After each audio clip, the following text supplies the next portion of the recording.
Hello dear students, मी last लेक्चरमध्ये जसं तुम्हाला बोललेले होते की चॅप्टर लाईफ प्रोसेसेस पार्ट 2 हा आपला कंप्लीट झालेला आहे. आता त्याच्यावरचा एक्सरसाइज डिस्कशन हा एक महत्त्वाचा पार्ट आजच्या लेक्चरमध्ये आपण डिस्कस करणार आहोत. याच्यामध्ये ह्याचं महत्त्व काय आहे हे मी तुम्हाला वेगळं सांगायची गरज नाही, बिकॉज मेजॉरिटी प्रश्न म्हणजे अगदी मोर दॅन 90% किंवा इवन 95% प्रश्न असं जरी म्हटलं तरी काही चुकीचं नाही, बोर्ड एक्झाममध्ये तुम्हाला एक्सरसाइजमधलेच विचारले जातात. सो याच्यामध्ये आपल्याला प्रत्येक प्रश्न आणि त्याचं आयडियल आन्सर काय असलं पाहिजे हे मी तुम्हाला सांगणार आहेच. शिवाय जो तुमचा एक प्रॉब्लेम आहे की मोठे आन्सर्स आमच्या लक्षात राहत नाहीत, तर त्यासाठी काय करायचं, तर प्रत्येक मोठ्या आन्सरचे जे क्वेश्चन्स आहेत त्याचे कीवर्ड्स देखील मी तुम्हाला सांगणार आहे. हे सगळं तुमच्या नोटबुक्समध्ये जेव्हा तुम्ही नोट डाऊन करून ठेवाल तुम्हाला ह्याचा नक्कीच चांगला फायदा होणार आहे. सो हा जो पहिला प्रश्न आहे, कंप्लीट द फॉलोइंग चार्ट, याच्यामध्ये असेक्शुअल आणि सेक्शुअल रिप्रोडक्शन यांच्यामधला डिफरन्स विचारला आहे. जर तुम्ही प्रिव्हियस इयरचे पेपर बघितले तर तुम्हाला अशा प्रकारचा प्रश्न 2-3 मार्कांसाठी विचारलेला दिसून येईल. सो डायरेक्ट डिफरन्स पण विचारला जाऊ शकतो असेक्शुअल आणि सेक्शुअल रिप्रोडक्शनमधला. आणि ह्या पद्धतीनं म्हणजे इथं जो दिसतोय तुम्हाला हा part fill in the blank सारखा देतील, एक पार्ट लिहिलेला दाखवतील आणि मग ह्याच्या अनुषंगानं इकडच्या साईडला तुम्हाला लिहायचं आहे. सो आता इथं जो पहिला मुद्दा दिलाय, reproduction that occurs with the help of somatic cell, त्याला आपण असेक्शुअल रिप्रोडक्शन म्हटलं असं त्यांनी दिलंय. मग सेक्शुअल रिप्रोडक्शनमध्ये तुम्ही काय पॉईंट लिहिणार, तर सोमॅटिक सेलच्या जागी फक्त जर्म सेल्स हा पॉईंट लिहिला की तुमचा सेक्शुअल म्हणजे इथं सोमॅटिक सेल आहे. सोमॅटिक सेल्स म्हणजे ज्या सेल्स आपले एक्सटर्नल फीचर्स डिसाईड करतात, आणि जर्म सेल्स म्हणजे ज्यांच्यापासून सेक्स ऑर्गन काय आपले जे टेस्टीज आणि ओव्हरीजमध्ये एग सेल आणि स्पर्म सेल ज्यांच्यापासून तयार होतात त्यांना जर्म सेल्स म्हणतात. आता इथं दुसरा मुद्दा दिलाय की male and female parents are necessary, इथं नॉट नेसेसरी. त्यानंतर occurs with the help of mitosis only, तर इथे मिओसिस आहे. New individuals are genetically different सांगितलंय, तर जेनेटिकली आयडेंटिकल हे असेक्शुअलसाठी येईल. त्यानंतर asexual reproduction occurs in different individuals by different methods, like हा पॉईंट दिलाय तुम्हाला. वेअरएज सेक्शुअल रिप्रोडक्शन मध्ये गॅमिट फॉर्मेशन आणि फर्टिलायझेशन ह्या 2 स्टेप्स येतात. सो हा पहिला प्रश्न झाला, त्याचं उत्तर. फिल इन द ब्लँक विचारलाय, in humans sperm production occurs in the organ testes. त्यानंतर Y chromosome is responsible for maleness. Male and female reproductive system of human dash gland is same असं विचारलंय. खरं तर इथे कोणतीच ग्लँड सेम नाही, कोणतीच ग्लँड सेम नाही, परफॉर्म सेम फंक्शन असं खरं तर आहे प्रश्न हा, परंतु पुस्तकामध्ये तुम्हाला असा प्रश्न दिलाय. सो देर आर चान्सेस की असंच विचारलं जाईल. सो बल्बोयुरेथ्रल ग्लँड आणि बार्थोलिन ग्लँड ज्याला म्हटलं जातं ती ग्लँड, ह्या म्हणजे ह्या ज्या ग्लँड्स आहेत ह्या फिमेलमध्ये त्याचं सेम नाव झालं, आणि मेलमध्ये काउपर ग्लँड जी आपण बघितलेली होती, तर त्या 2 ग्लँड सेम फंक्शन परफॉर्म करतात. खरं तर इथं आयडियली कोणतीच ग्लँड सेम नाही, बट ह्या ग्लँड सेम फंक्शन परफॉर्म करतात असं त्याचं आन्सर आहे. Implantation of embryo occurs in uterus. Asexual reproduction occurs without fusion of gametes. Body breaks up into several fragments आहे, so fragmentation. Pollen grains are form by meiotic division, हे एक लक्षात ठेवा, हा पण प्रश्न ह्याच्या आधी विचारलेला आहे. त्यानंतर कंप्लीट द पॅरेग्राफ, याच्यावरती बेस्ड म्हणजे सेंटेन्सेस कंप्लीट करायचा आहे. Growth of follicles present in the ovary occurs under the effect of, फॉलिकलची ग्रोथ ही FSH ह्या हार्मोनच्यामुळं होते. नावातच म्हणजे फॉलिकल म्हणलं की FSH लक्षात ठेवायचं. दिस फॉलिकल सिक्रीट्स इस्ट्रोजेन.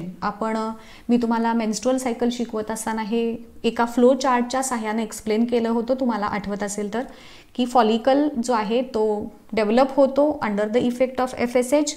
तो developing follicle oestrogen hormone secrete करतो. त्यानंतर हा जो फॉलिकल आहे त्याच्या डेव्हलपमेंटमुळे किंवा ह्या इस्ट्रोजनच्या फॉर्मेशनमुळे एंडोमेट्रियम ऑफ युटेरस ग्रो होतं, त्याची थिकनेस हळूहळू वाढू लागते under the effect of estrogen. त्यानंतर under the effect of dash, तर under the effect of luteinizing hormone fully grown up जो फॉलिकल आहे तो बर्स्ट होतो, त्याला ओव्ह्युलेशन म्हणतात. आणि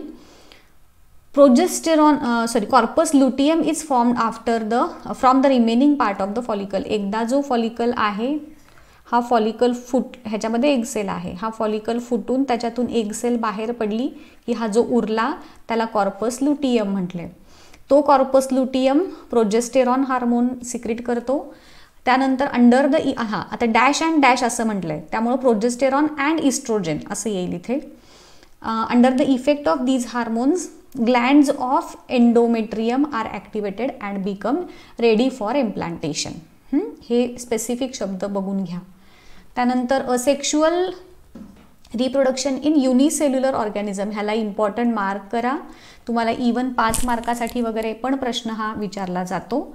तर युनिसेल्युलर ऑर्गॅनिझम्समधला जो रिप्रोडक्शनचा पहिला प्रकार आहे बायनरी फिजन.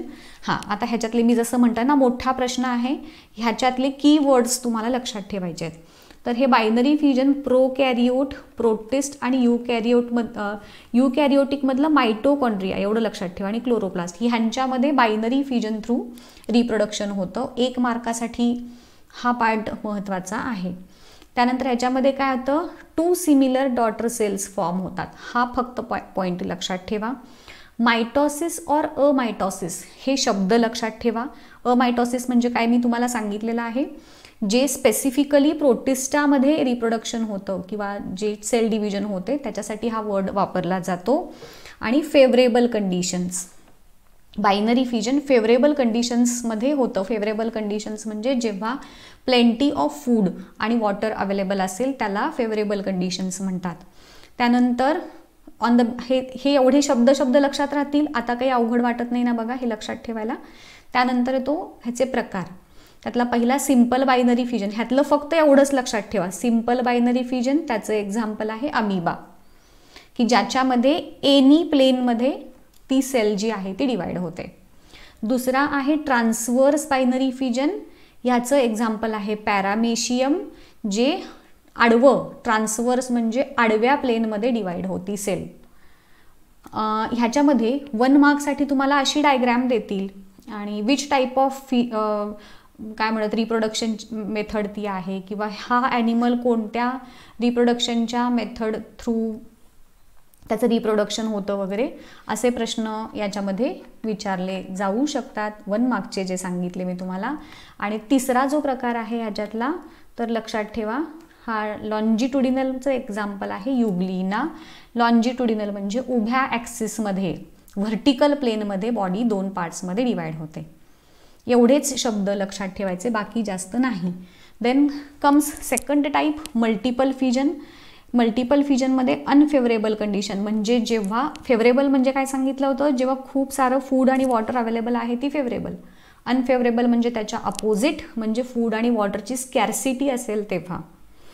आता मग ह्यामध्ये काय होतं, अमिबा बिकम्स राऊंडेड, त्याचा जो इरेग्युलर शेप आहे तो राऊंड होतो आणि सिस्ट फॉर्म करतं. बघा मी फक्त शब्द महत्त्वाचे अंडरलाईन करते. तर राऊंड होतं आणि स्वतःभोवती एक प्रोटेक्टिव्ह कवरिंग फॉर्म करून घेतं, ज्याला सिस्ट असं म्हटलंय. या सिस्टच्या आत रिपीटेड डिव्हिजन होतं ऑफ न्यूक्लियस अँड सायटोप्लाझम आणि त्याच्यापासून मेनी अमिब्युली किंवा मेनी डॉटर सेल, अमिब्युली हा शब्द नाही आठवला, डॉटर सेल्स म्हटलं तरी सुद्धा चालेल, फॉर्म होतात आणि सिस्ट ब्रेक होतं फेवरेबल कंडिशन्समध्ये आणि ते सिस्ट ब्रेक झालं की अमिबा रिलीज. ही डायग्रॅम काढायला विचारली जाऊ शकते. तसंच याही डायग्रॅम्स ड्रॉ करण्यापेक्षा आयडेंटिफाय करायला आणि त्याची प्रॅक्टिस पण करून ठेवा. ह्या 3ही diagrams amoeba, euglena, paramecium, multiple फिजनची डायग्रॅम ही ड्रॉ करायला सुद्धा ह्या डायग्रॅम्स विचारल्या जाऊ शकतात. त्यानंतर येतो पुढचा प्रकार बडिंग. हा फंगसमध्ये होतो, यीस्ट ह्या फंगसमध्ये, युनिसेल्युलरमध्ये. आणि बडिंग हा मल्टीसेल्युलरमध्ये पण होतो, तो होतो हायड्रामध्ये. 2 वेगवेगळे आहेत. सो एक्झाममध्ये 1 मार्क्ससाठी तुम्हाला बडिंगवरती जेव्हा प्रश्न विचारला जातो तर ते एकदा चेक करायचं, युनिसेल्युलर विचारले की मल्टीसेल्युलर. जर युनिसेल्युलर विचारला असेल तर यीस्ट आहे आणि मल्टीसेल्युलर विचारला असेल तर त्याच्यामध्ये हायड्रा येतो. आता हे डायग्रॅम लक्षात ठेवायची, ही डायग्रॅम तुम्हाला ड्रॉ करायला विचारली जाऊ शकते. स्मॉल आउटग्रोथ फॉर्म होते, त्यानंतर म्हणजे पॅरेंट सेलवरती ओरिजिनल जी मेन सेल आहे त्याच्यावरती आउटग्रोथ आले, त्यानंतर त्याच्यामधून काय म्हणणार, त्याची ग्रोथ कंप्लीट झाल्यानंतर after sufficient growth it separates एवढंच म्हणा, फ्रॉम पण नाही, सेपरेट्स एवढं लक्षात ठेवा. मग कुणापासून तर पॅरेंट सेलपासून सेपरेट होणार आहे हे तुमच्या लक्षात येईल. हां, आणि ह्याच्यामध्ये डॉटर न्यूक्लियाय फॉर्म होतात, 2 न्यूक्लियसचे 2 पार्ट्स होतात आणि मग त्यातली एक न्यूक्लियस हे बडमध्ये जाते आणि मग पूर्ण ग्रोथ झाली की ते डॉटर सेल जी तयार झाली ती पॅरेंटपासून सेपरेट होते. त्यानंतरचा प्रश्न विचारलाय IVFची कन्सेप्ट. हे एवढेच आहेत पार्ट्स, तुम्हाला जे युनिसेल्युलरमध्ये जे प्रकार आहेत ते एवढेच आहेत, त्यामुळे बाकीचे मी काही इथं घेतले नाहीत. IVFची कन्सेप्ट लास्ट लेक्चरमध्ये आपण ह्याच्यावरती बघितलेलंच होतं. तर टेस्ट ट्यूबमध्ये फर्टिलायझेशन इन टेस्ट ट्यूब एवढं लक्षात ठेवायचे वर्ड्स. त्यानंतर स्पर्म जे आहे is injected into the ovum, आणि नंतर एम्ब्रियो जो आहे it is implanted in the uterus. हे टेस्ट ट्यूबमध्ये सगळं फर्टिलायझेशन घडवून आणलं, एम्ब्रियो तयार झाला आणि मग तो युटेरसमध्ये इम्प्लांट केला. हे शब्द लक्षात ठेवा फक्त. आणि हे कोणासाठी युजफुल आहे तर लेस स्पर्म काउंट आणि obstacle in oviduct. Less sperm count म्हणजे स्पर्मची संख्या कमी असेल ज्या मेलमध्ये त्या कपलसाठी, आणि ही फर्टिलायझेशन जी प्रोसेस जी ओव्हिडक्टमध्ये होते म्हणून मी तुम्हाला सांगितलं होतं, होय की नाही. तर मग त्या ओव्हिडक्टमध्ये हे काहीतरी ऑब्स्टॅकल असेल तर मग त्या केसमध्ये IVFचा ऑप्शन हा असतो. सो जेवढे वर्ड्स अंडरलाईन केले तेवढे लक्षात ठेवा. Which precautions will you follow to maintain reproductive health, हे एक महत्त्वाचं आहे बघा. अशा प्रकारचे प्रश्न हे पर्सनल रिस्पॉन्स सारखे असतात. तर keep private parts clean, maintain जेनायटल hygiene during menstrual cycle. मग ह्याच्यामध्ये काय होणार, प्रायव्हेट पार्ट्स क्लीन, जेनायटल हायजीन. त्यानंतर सेक्शुअली ट्रान्समिटेड डिसीजेस अवॉइड करायचे आहेत आपल्याला. Avoid risk of STD. हां, त्यानंतर सायंटिफिक नॉलेज तुम्हाला असलं पाहिजे अबाउट सेक्शुअलिटी, आणि you should get help of health care facilities. जे लोक सायंटिफिक तुम्हाला नॉलेज देतील ह्याच्याशी रिलेटेड त्यांच्याशी तुम्ही कॉन्टॅक्ट करून ह्याच्याबद्दल सायंटिफिक नॉलेज घेतलं पाहिजे. मेन्स्ट्रुअल सायकल तुम्हाला ह्याच्यामध्ये पहिल्यांदा त्याची डेफिनिशन, ही त्याची डेफिनिशन आहे. आता 4 हार्मोनची नावं लक्षात ठेवताना तुम्ही इथं फुल फॉर्म लिहिणं एक्सपेक्टेड नाही. फॉलिकल स्टिम्युलेटिंग हार्मोनच्या जागी तुम्ही FSH आणि ल्युटिनायझिंग हार्मोनच्या जागी LH लिहिलं तरी बास आहे, चालतं. हे 2 पिट्युटरी ग्लँडकडून सिक्रीट होतात, इस्ट्रोजन प्रोजेस्टेरॉन ओव्हरीजकडून सिक्रीट होतात. आणि त्या दिवशी तुम्हाला मी जे फ्लो चार्ट दिलेला होता बोर्डवरती, त्या फ्लो चार्टच्या थ्रू ही पूर्ण मेन्स्ट्रुअल सायकलची प्रोसेस तुम्ही लक्षात ठेवा. Ovarian follicle develops under the effect of FSH. मग फॉलिकल त्याचं develop under the effect of FSH.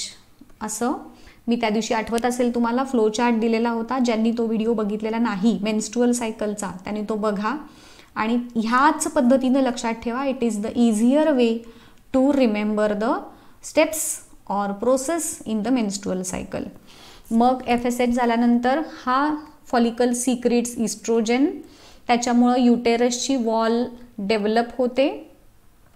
त्यानंतर मॅच्युअर होतं ज्याला ग्राफियन फॉलिकल म्हटलंय. मग LH मुळे बघा ह्या LH या हार्मोनचं फंक्शन काय आहे तर ओव्ह्युलेशन. हे LH ओव्ह्युलेशन म्हणजे ते फॉलिकल बर्स्ट होणं. त्यानंतर एग सेल बाहेर पडल्यानंतर त्या फॉलिकलचे रिमेनिंग टिश्यूला म्हटलंय कॉर्पस ल्युटियम. हा कॉर्पस ल्युटियम प्रोजेस्टेरॉन सिक्रीट करतो. त्यानंतर त्याच्यामुळे ह्या प्रोजेस्टेरॉनमुळे काय होतं, एंडोमेट्रियम बिकम्स थिक. त्यानंतर 2 पॉसिबिलिटीज इथं आहेत बघा. इफ फर्टिलायझेशन टेक्स प्लेस तर प्रेग्नन्सी इज मेंटेन्ड, आणि if fertilization is not there, corpus luteum पासून कॉर्पस, असं लक्षात ठेवा, कॉर्पस ल्युटियम ॲरो करायचा, कॉर्पस अल्बिकॅन्स तयार होतं. कॉर्पस ल्युटियमचा कलर येल्लो आहे, कॉर्पस अल्बिकॅन्सचा कलर व्हाईट आहे, लक्षात ठेवा, हे कलर्स पण लक्षात ठेवा. त्यानंतर कॉर्पस ल्युटियम डिजनरेट झाल्यामुळं इस्ट्रोजेन प्रोजेस्टेरॉनचं सिक्रिशन थांबलं, आणि त्यामुळं हे सगळे टिश्यूज, अनफर्टिलाइज्ड एग, हे ब्लड, म्युकस, हे सगळं रिलीज केलं जातं थ्रू द व्हजायना फॉर 5 days, आणि ह्या प्रोसेसला आपण मेन्स्ट्रुएशन म्हटलं. तर हे जे अंडरलाईन वर्ड्स आहेत ना, ते तुम्ही एक्झाम म्हणजे उत्तरात लिहिलेत की नाहीत हे चेक केलं जातं. सो बी केअरफुल, आणि हे एवढेच वर्ड्स लक्षात ठेवा, तुम्हाला काही प्रॉब्लेम येणार नाही. त्यानंतर in case of sexual reproduction newborn show similarities about characters. तर सेक्शुअल रिप्रोडक्शन जेव्हा होतं तेव्हा 2 पेरेंट्स त्याच्यामध्ये इन्वॉल्ड असतात. मग पहिला पॉईंट ह्याच्यातला जो लक्षात ठेवणार आहात तुम्ही तो आहे 2 पेरेंट्स इन्वॉल्ड आहेत. ऑब्वियसली मेल गॅमेट आणि स्पर्म, एग आणि त्यांच्यापासून झायगोट तयार होतो, आणि मग त्याच्यापासून zygote, arrow, embryo, arrow, new individual, असं लक्षात ठेवा. हां, झायगोटपासून एम्ब्रिओ डेव्हलप झाला, एम्ब्रिओपासून ॲरो दाखवायचा, न्यू इंडिव्हिज्युअल डेव्हलप झाला. आणि मग ह्याच्यामध्ये काय, रिकंबाईंड जीन, हे एक शब्द तुमच्या उत्तरात आला पाहिजे. तो जो एम्ब्रिओ तयार झाला आहे त्याच्यामध्ये रिकंबाईंड जीन्स आहेत, आणि त्यामुळं सिमिलॅरिटीज अबाउट कॅरेक्टर्स पण एक्झॅक्टली सिमिलर नसतात. Got it. त्यानंतर ह्या डायग्रॅम्स आहेत, तुम्हाला मी ह्या डायग्रॅम्स इझिली कशा काढायच्या ह्याचे व्हिडिओ पोस्ट केलेले आहेत. त्याचे लिंक्स हव्या तर तुम्हाला मी डिस्क्रिप्शनमध्ये देते, त्या बघून घ्या, प्रॅक्टिस करा. त्यानंतर फ्लावरची ही सेक्शुअल रिप्रोडक्शनची आहे, ही पण डायग्राम तुम्हाला एक्झामसाठी विचारली जाते. मेन्स्ट्रुअल सायकलची डायग्राम विचारत नाही ड्रॉ करायला, त्यामुळे त्याची काळजी करू नका. हां, पण फक्त ह्याच्या फेजेस, म्हणजे फेज ऑफ मेन्स्ट्रुएशन कोणती, फॉलिक्युलर फेज कोणती, त्यानंतर इथं 14व्या दिवशी ओव्युलेशनची फेज आहे, ल्युटियल फेज कोणती, हां, तर ह्या सगळ्या ज्या फेजेस आहेत त्या तुम्हाला लक्षात ठेवायच्या आहेत. ठीक आहे. त्यानंतर हे महत्त्वाचे 1-1 मार्क्ससाठी hormones related with male reproductive system, FSH, LH आणि टेस्टोस्टेरॉन. बरेचदा फक्त टेस्टोस्टेरॉन लिहिलं जातं, पण ह्याही हार्मोनचा स्पर्म प्रोडक्शनमध्ये इम्पॉर्टंट रोल आहे. त्यानंतर ओव्हरी ऑफ फिमेल रिप्रोडक्ट, आता ओव्हरी आहे, ओव्हरीमध्ये स्पेसिफिकली इस्ट्रोजेन आणि प्रोजेस्टेरॉन. इस्ट्रोजेन हा हार्मोन डेव्हलपिंग फॉलिकल सिक्रीट करतो, प्रोजेस्टेरॉन हा हार्मोन कॉर्पस ल्युटियम सिक्रीट करतो. त्यातही स्पेसिफिकली जर विचारलं तर सांगता आलं पाहिजे तुम्हाला. इस्ट्रोजेन हार्मोन कोण सिक्रीट करत आहे, डेव्हलपिंग फॉलिकल, आणि प्रोजेस्टेरॉन हार्मोन कोण सिक्रीट करत आहे, corpus LUTEUM, corpus luteum. Types of twin, monozygotic, dizygotic. त्यानंतर sexual transmitting disease, syphilis, gonorrhoea, ह्याच्यामध्ये तुम्ही एड्स पण लिहू शकता. मेथड्स ऑफ फॅमिली प्लॅनिंग हे तुम्हाला कुठंच नाही आहे, म्हणजे काहीच नाही आहे पुस्तकात ह्याचा रेफरन्स. तर 2 प्रकारच्या मेथड्स असतात. एक टेम्पररी मेथड, त्याच्यामध्ये यूज ऑफ कॉन्डोम्स आणि ओरल कॉन्ट्रासेप्टिव्ह पिल्स, ज्या गोळ्या असतात बर्थ कंट्रोलच्या त्या गोळ्या, आणि कॉपर टी, त्यानंतर काय ते सिल्वर टी, गोल्ड टी, अशा प्रकारचे काय काय असतात ते, प्लॅटिनम टी वगैरे वगैरे, म्हणजे त्या मेटलच्या अशा एक टी शेप्ड असं स्ट्रक्चर असतं, जे 2 आपल्या फॅलोपियन ट्यूब्सपर्यंत, म्हणजे व्हजायना थ्रू एक फॅलोपियन ट्यूब आणि इकडची फॅलोपियन ट्यूब असं कनेक्ट करणारे हे copper T, gold tea, platinum T अशा प्रकारचे डिव्हाइसेस असतात. आणि काही दुसरा प्रकार आहे परमनंट मेथड. ह्याच्यामध्ये जे ऑपरेशन म्हणतो ना आपण फॅमिली प्लॅनिंगचं ऑपरेशन, तो प्रकार ह्याच्यात येतो. व्हॅसेक्टॉमी म्हणजे जो व्हॅसाइफ्रेन्शिया जो आहे की नाही, तर तो म्हणजे ते जे ट्यूब्स आहेत ज्या स्पर्म्स कंडक्ट करतात, तर त्या ट्यूब्स कट करणे म्हणजे व्हॅसेक्टॉमी. आणि ट्यूबेक्टॉमी म्हणजे ज्या आपल्या फॅलोपियन ट्यूब्स आहेत इथे जिथे एक फर्टिलायझेशनची प्रोसेस होते ना, तर त्या फॅलोपियन ट्यूब्स कट करणे म्हणजे ट्यूबेक्टॉमी. सो हे मेलमधलं ऑपरेशन, हे फिमेलमधलं ऑपरेशन, ह्या परमनंट मेथड्स आहेत. त्यानंतर gender of child is determined by male partner, त्याचं रिझन द्यायचं आहे. तर this statement is true, gender of child is determined by male partner. आणि मग जे 23 पेअर्स, मी हे सुद्धा तुम्हाला बघा बोर्डवरती एका फ्लोचार्टच्या सहाय्यानं दाखवलेलं होतं. तर हे 23 पेअर ज्या असतात त्यापैकी 23वी पेअरमध्ये मेलमध्ये म्हणजे ह्या टोटल 46 क्रोमोझोम्स आहेत, त्या 23 जोड्यांमध्ये प्रेझेंट आहेत. त्यापैकी 22 जोड्या ऑटोझोम्सच्या आणि जी शेवटची एक आहे ती सेक्स क्रोमोझोमची. मेलमध्ये ह्या जोडीमध्ये XY क्रोमोझोम असतात, फिमेलमध्ये XX क्रोमोझोम असतात. सो आता ह्याच्यामध्ये जे स्पर्म्स डेव्हलप होतील त्यापैकी 50% स्पर्म्समध्ये X क्रोमोझोम असेल आणि 50% स्पर्म्समध्ये Y क्रोमोझोम असेल. So there are chances. आता हे लक्षात कसं ठेवायचं, ह्या फ्लो चार्टच्या थ्रू लक्षात ठेवा आणि मग ह्याच्यावरून तुमचं सेंटेन्स बिल्डअप करा. 23rd chromosomes contain in male X chromosome आणि Y क्रोमोझोम लक्षात ठेवा, आणि फिमेलमध्ये in female XX chromosome. So other chromosome X सोडून जो आहे it is inherited from father. If the sperm containing काय म्हणत आपण X chromosome fertilises the egg then the sex will be girl, आणि if the sperm containing Y chromosome fertilises the egg then the sex of the child will be boy, हे सांगायचं. त्यानंतर explain asexual reproduction in plants, ह्याच्यामध्ये vegetative reproduction सांगायचं आहे. तर asexual reproduction म्हणजेच vegetative reproduction, ते काय आहे हे सांगायचं.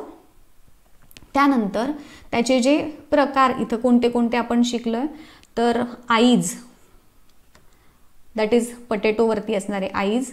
त्यानंतर ब्रायोफायलममध्ये पण आईज असतात, ब्रायोफायलममध्ये leaf margin, birds or eyes on potato, leaf margin on bryophyllum. Sugar cane आणि ग्रासचे जे आहे त्याच्यामध्ये पण बर्ड्स असतात. कॅरट आणि रॅडिश ह्यांच्यामध्ये रूट्सच्या थ्रू. सो हे स्पेसिफिकली जे अंडरलाईन केलेत वर्ड्स तेवढे लक्षात ठेवा आणि तेवढेच सांगा. त्यानंतर modern reproductive techniques like surrogate mother वगैरे will help the human beings, आणि त्याचं जस्टिफिकेशन करायचं आहे. तर मग ज्यांच्यामध्ये जे कपल्स चाइल्डलेस आहेत त्यांच्यासाठी ह्या टेक्निक्स युजफुल आहेत. मग सरोगेट मदर हे कोणासाठी आहे, तर ज्यांच्यामध्ये problems with implantation in uterus. मग त्याच्यामध्ये काय होतं ते शॉर्टमध्ये सांगायचं. अर्थातच तुमच्या उत्तराची लेंथ ही ह्या मार्कांवरती तुम्हाला डिसाईड करायची. आता हा तुम्हाला 3 मार्कांसाठी प्रश्न आहे, म्हणजे सरोगसीवरती 1 मार्क, स्पर्म बँकसाठी 1 मार्क आणि IVF साठी 1 मार्क असं असणार आहे. सो मेन पॉईंट्स ह्याच्यातले की problems with implantation in uterus, आणि मग त्याच्यामध्ये शॉर्टमध्ये तुम्ही हे सांगाल की oocyte is collected from woman and fertilized in test tube, आणि embryo is implanted in another woman, जे युटेरस, ज्याचा ते अनादर वुमनच्या युटेरसमध्ये. हे एवढे शब्द लक्षात ठेवा आणि त्याच्यावरून तुमचं सेंटेन्स बिल्डअप करा. स्पर्म बँक जे आहे तर ते कोणासाठी आहे, तर प्रॉब्लेम्स इन स्पर्म प्रोडक्शन ज्या कपलमध्ये आहे त्यांच्यासाठी स्पर्म बँक उपयोगी आहे. सीमेन is collected from donors आणि it is काय म्हणतात stored in the sperm bank. Me important word सांगते तुम्हाला इथे, stored in the sperm bank, आणि it is used to fertilize the oocyte. oocyte म्हणजेच egg cell. आणि it is implanted in the uterus of the same woman. एवढं sperm बँकमध्ये लिहायचं महत्त्वाचं आहे. आणि IVF टेक्निक ही कोणासाठी युजफुल आहे, तर less sperm count, obstacle in ओव्हिडक्ट, आत्ताच आपण जे बघितलं वरती ते. तर हे शॉर्टमध्ये झालं. सेक्शुअल रिप्रोडक्शन इन प्लांट्स, याच्यामध्ये तुम्हाला पूर्ण फ्लावर वगैरे त्याच्याबद्दल माहिती सांगायची नाही आहे. ह्याच्यामध्ये डायग्रॅम, आता समजा 5 मार्काला तुम्हाला विचारलं तर तिथं मात्र तुम्हाला ही डायग्रॅम काढावी लागेल. सेक्शुअल रिप्रोडक्शन इन प्लांट्स म्हटलं तर मगाशी मी जी तुम्हाला डायग्रॅम दाखवली ती डायग्रॅम तुम्हाला काढायची आहे. आणि मग flower is the functional unit, हे महत्त्वाचं आहे. त्याच्यामध्ये अँड्रोशियम, गायनोशियम हे मेल अँड फिमेल पार्ट्स झाले. Female reproductive organ gives rise to egg. ज्यालाच फिमेल गॅमेट म्हटलं आहे. कार्पेलमध्ये जो कार्पेल आहे हा फिमेल रिप्रोडक्टिव्ह पार्ट आहे, त्याच्यामध्ये एग सेल प्रोड्यूस होते. ओव्हरी स्टाईल म्हणजे आता त्याच्यामध्ये तुम्हाला स्टिग्मा स्टाईल ओव्हरी वगैरे दाखवायची गरज नाही. एका फ्लावरच्या डायग्राममध्ये हे सगळे पार्ट्स तुमचे येतातच, त्यामुळे परत वेगळी काय डायग्राम दाखवायची नाही. मग हे एग सेल प्रोड्यूस झालं. त्यानंतर स्टॅमेनमध्ये मेल पार्ट जे प्रोड्यूस होतात हे सांगितलं. आणि मग पॉलिनेशन झालं. पॉलिनेशन झाल्यानंतर पोलन ट्यूब फॉर्म होते. बघा मी महत्त्वाचे वर्ड सांगते इथे, सॉरी. पॉलिनेशन झालं, मग पोलन ट्यूब फॉर्म झाले. त्याच्यानंतर मेल गॅमिट्स एम्ब्रिओ सॅकपर्यंत जातात, तिथे एग सेल आहे. त्यामधलं एक male gamete plus egg cell ह्यांचं फ्युजन होतं आणि त्याच्यापासून डिप्लॉइड झायगोट तयार होतो. आणि दुसरा मेल गॅमेट हा 2 पोलार न्यूक्लियाय सोबत, हे असं लक्षात ठेवा, पोलार न्यूक्लियाय सोबत फ्युजन होतो आणि त्याच्यापासून एंडोस्पर्म तयार होतो. आणि म्हणून ह्याला डबल फर्टिलायझेशन म्हणतात. इथं सायंटिफिक रिझनचा पण एक प्रश्न तयार होतो की why fertilisation in angiosperms is called as double fertilisation. मग ते हेच उत्तर तिथं लिहायचं की एक मेल गॅमिट एग बरोबर फर्टिलाइज होतो, झायगोट तयार होतो. दुसरा मेल गॅमिट पोलार न्यूक्लिया बरोबर फर्टिलायझेशन करतो आणि एंडोस्पर्म तयार होतो. आता हा जो झायगोट तयार झालाय ह्याच्यापासून पुढे एम्ब्रिओ तयार होणार आहे आणि एंडोस्पर्म जो आहे हा फूड म्हणून म्हणजे न्यूट्रिशन प्रोव्हाइड करणार आहे त्या डेव्हलपिंग एम्ब्रिओसाठी. आणि झायगोट झाला, त्याच्यापासून एम्ब्रिओपासून पुढे आता त्याच्यातलं बघा फर्टिलायझेशन, ओव्ह्यूल जी आहे त्या ओव्ह्यूलपासून सीड तयार झालं आणि ओव्हरीपासून फ्रूट तयार झालं. हे कुणापासून काय तयार झालं हे अगदी व्यवस्थित लक्षात ठेवा. सो हे झाले आपला आय थिंक एक्सरसाइजचा part complete. Hopefully this video is very useful for you. तुम्हाला कसा वाटला नक्की कळवा कमेंट करून. इथेच थांबूयात. नेक्स्ट लेक्चरमध्ये आपण ह्याच्यावरचे PYQs डिस्कस करूयात अलॉंग विथ मॉडेल आन्सर. ठीक आहे. Till then good bye. Thank you.